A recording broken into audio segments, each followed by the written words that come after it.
This is so unfair. Watch till the end.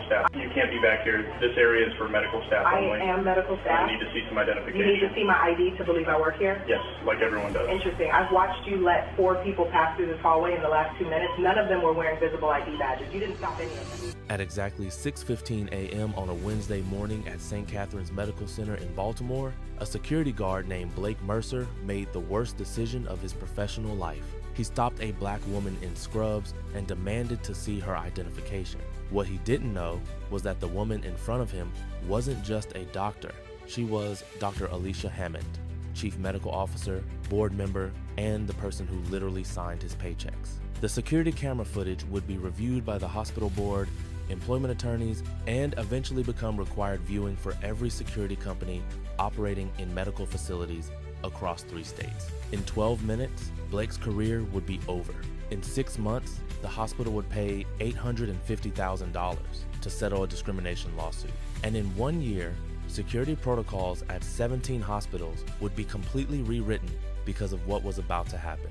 But in that moment, standing in the corridor near the ICU entrance, Blake had no idea. He just knew he didn't like the attitude of this woman who was questioning his authority. He was about to learn that some people have attitudes because they're tired of being treated like criminals in their own workplace. Before we continue, I need you to do something.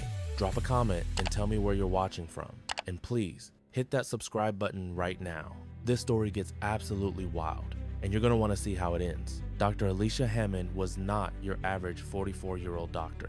While most physicians her age were focused on their specialty practice, or maybe climbing to department head, Alicia was running an entire hospital's medical operations. But here's what made her truly exceptional.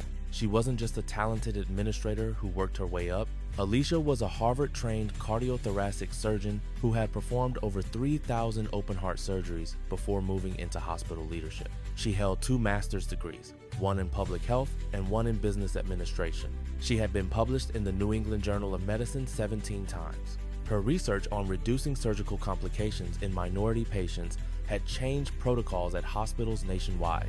As Chief Medical Officer, Alicia oversaw every clinical department, every medical decision, every doctor, nurse, and medical staff member in a hospital that treated over 150,000 patients per year.